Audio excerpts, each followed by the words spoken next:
Right, it's 24 minutes to 4 right now. It's Friday, and that means only one thing. It's time to talk about movies with our movie critic, Van Connor, who comes on the show every week. He always selects 2 movies that are out today for us to talk about, so you can go and see them either at the cinema or streaming.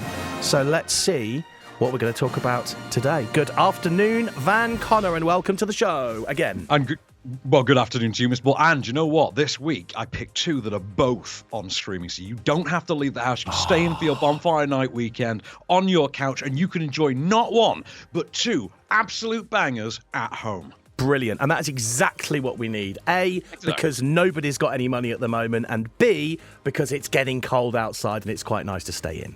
Cost of living crisis, yo. Cost of living. Exactly that. So, all right. I'm excited about the second movie because, thankfully, I got to preview this last week as well as you. But we'll leave that for now. Where do you want to start then? Well, I want to start with another movie that you should be very, very excited about. This is streaming for free today via Roku. So download the Roku channel app on whatever your smart TV stick platform of choice is and watch Weird, the Al Yankovic Story, starring Daniel Radcliffe in the Weird Al Yankovic biopic. Are you aware, like yourself individually, are you aware of Weird Al, Adam? No, I have absolutely no idea who Weird Al is. I'm assuming it's big in America, right? Huge in America. He is a parody artist who basically spoofs songs. So he'll take a famous pop song and then rewrite the lyrics and just take the Michael, as it were. So he take Queen's Another One Bites the Dust. He writes a song called Another One Rides the Bus, which is about the absolute horror of riding an urban bus. He takes Beat It by Michael Jackson, rewords it, and it becomes Eat It. Songs like that. My personal favourite, incidentally, is the Gangster's Paradise riff, Amish Paradise, which is absolutely sublime. Well worth checking out. And also White and Nerdy, which is just a brilliant parody of Riding Dirty.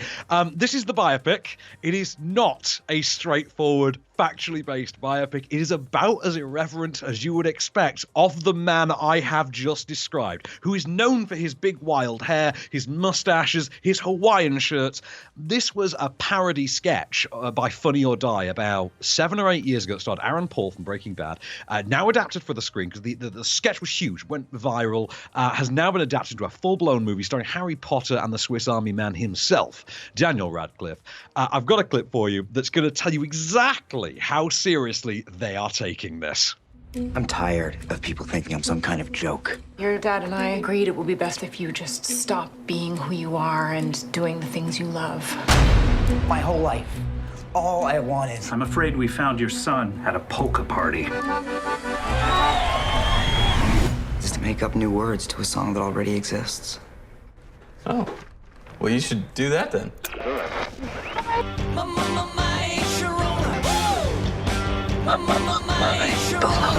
Ooh, my little hungry one, open up a package of my banana. Dude, I've got chills. Do you know what I was going to say to you? This has to involve a really good soundtrack. It's got an amazing soundtrack, actually. Brilliantly enough, it closes, because Weird Al's very involved with it, and it actually closes with a song about the movie itself by Weird Al. So he actually literally lampoons himself by the end of this. I thought this was genuinely terrific. It feels like a role that Daniel Radcliffe was born to play. And I say that's someone who's not a particularly big Harry Potter fan, so toss that idea right out the window. Worth seeing more than anything for Evan Rachel Wood as Madonna. And I'm mystified by this one because I don't generally think of Madonna as someone who has a great deal of introspection, self-awareness, and a sense of humor. So I can't quite imagine how she signed off on this. It plays a lot like Tarantino's Inglourious B-word movie at times, in that it has absolutely no resemblance whatsoever to actual history. It's just a good time. It's a lot like the Howard Stern biopic Private Parts in that way. They're just having fun with it. Oh, I love that. And, oh my God, it lands. I love this. I literally watched this again. I watched this a few weeks ago for the first time. Came out today. I watched it again. So well, half of it today. I love this great supporting cast. Rainn Wilson's in there. Spencer Treat Clark. There's a murderer's row of comedic talent who just show up as iconic names of the era, like Conan O'Brien turning up to play Andy Warhol. You get someone playing Pee Wee Herman and Frank Zappa and people like that. Absolutely brilliant. You of all people, the musical nerd you are, you are going to go to town on this, man. It's called Weird, the Al Yankovic Story. It's out today via the Roku channel. It's worth downloading the app. Just this one movie above all else. It is so funny and so good. And like you say, just an amazing soundtrack. Yeah, you sold it to me. I mean, it sounds like you say, if you just want to sit down and have a couple of hours of laughter and fun, then this is for you this weekend. And I'm going to try and watch it as well.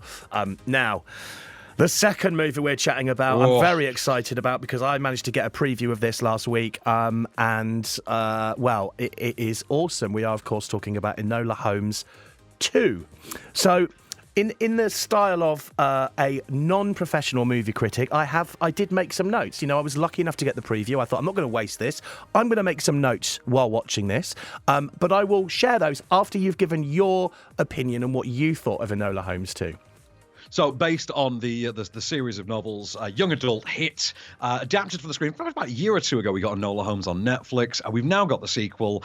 It's the continuation of the story of Sherlock and Mycroft Holmes's younger sister, Enola. Incidentally, I know this doesn't come up in the sequel. The reason, by the way, that she is named Enola is it's alone backwards because she's on her own. She's raised by their mum, Helena Bonham Carter, who incidentally also reprises her role here. The idea is that after the events of the first movie, she has set up, and she's Millie Bobby Brown from Stranger Things. So we're not talking about an adult woman. We're talking about like 17, 18-year-old girl who sets up her own shop, is coasting kind of on the Holmes name as far as anyone else is concerned. She's trying to break out of that.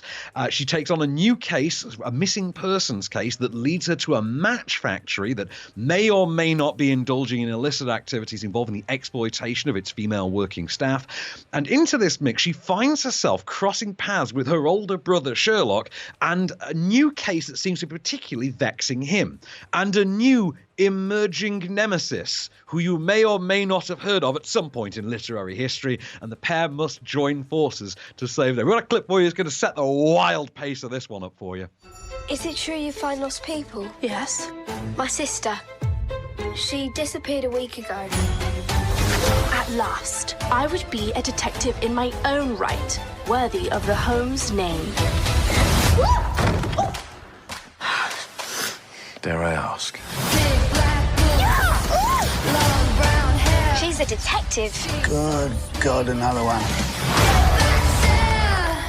I'm trying to save a girl's life. Oh, it is such a great Saturday afternoon movie, I think. Perfect. Oh, it is. Right, yeah, perfect. Definitely, it's got that ride quality, hasn't it? And this is the thing: I don't think it's as good a movie as the first one, and yet it's still a 4-star movie in my book. Beefed up role for Henry Cavill's Sherlock this time around. There's no Sam Claflin as Mycroft. Helena Bonham Carter's back. Adil Akhtar's back as I forget the name of the detective who's in all the Sherlock movies. But David Thewlis seems to be the big character coming back, and I'm told by younger friends of mine that Louis Partridge is a big deal. I have no idea who that is. I assume he's some Harry Styles like young hunk, but yeah, we're both shrugging. Yeah, no idea. We're both over 30. We haven't got a clue, okay? But good fun, really good fun. I think it's a little bit overstuffed, but I do think the actual mystery element this time around is a lot more of our time. It's a lot more contemporary. It's a lot more it resonates a bit better with, let's just say, events of the last 5 to 6 years in popular mainstream culture. Good fun, though, and Millie Bobby Brown, as always, absolutely owning it. It's nice to see her getting to do more with the chemistry with Henry Cavill as well, who I do think is great casting as Sherlock Holmes. Brilliant. I totally agree with that. So here's my non-professional notes that I made, and you may have to translate some of them. Well, I'm strapping in. So I put sucked me in from the very start. It was a very interesting beginning, and quite often with me, I'll watch the first 5 minutes of a movie and then I'll be on my phone looking through social media and not really paying attention. This didn't do that. I was watching it from the very start. I loved the fact that Millie Bobby Brown narrated it throughout. It really set the scene each time, and it just made sure you knew where it was going. It's a very Fleabag-like quad. They established that in the first movie. Yeah. It's very much like Fleabag in that it is that sort of turn to camera kind of a thing, and just give a sort of fourth wall breaking thing. I see exactly what you mean. It is a lot of fun. It was really nice. There were plenty of funny moments in it, which I've written down here, which there were. A few giggles. The soundtrack, I thought, was amazing. Now, here's what my notes say. Soundtrack was awesome. Halfway through, it turned into some Downton Abbey Pirates of the Caribbean hybrid, and absolutely loved it. That's quite a good description, actually, Mr. Mull. I got to give you that. Downton, I mean, Pirates of the Downton Abbey? I don't know. That's exactly what I thought. And some really great action scenes to watch in it as well. So that was my non-professional view on it. Yeah, who'd have thought you could get away with a really good car chase in a movie that's set during the Sherlock Holmes era? Like, a car chase this good as well, because it's quite an action set piece. It's David Thewlis and his men on horse, and they're in a carriage. Really, really well done. I did think, like I say, bit overstuffed, bit overlong, but that's because it's a Netflix movie, and they're all that way. They're all about 20 minutes too long on Netflix. So you could shave that down, but it's still a really good movie. I think anyone who's a fan of the first is going to enjoy this as well, because it's very in keeping. And I would also say I hadn't seen the first Enola Holmes when I saw this. I know. But I loved this so much, I have just started watching the first one. I'm halfway through. So that's the spirit. There you go. That's how good it is. I would advise you to watch it this weekend if you get a chance.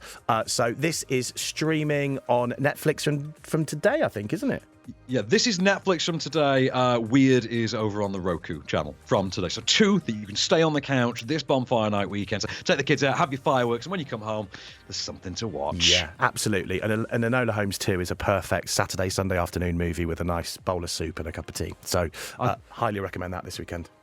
Yeah, I think Weird might be more one for the beer and pizza crowd, comparatively. Yeah, sounds like it. Thank you for now, Van Connor, movie critic extraordinaire. Thank you for your time, and we will catch up with you next week. Till the next time, good sir. Have a lovely one, fella. Right, it is 12 minutes to 4 on BBC Radio Oxford. This is Blue's new one, Heart and Soul.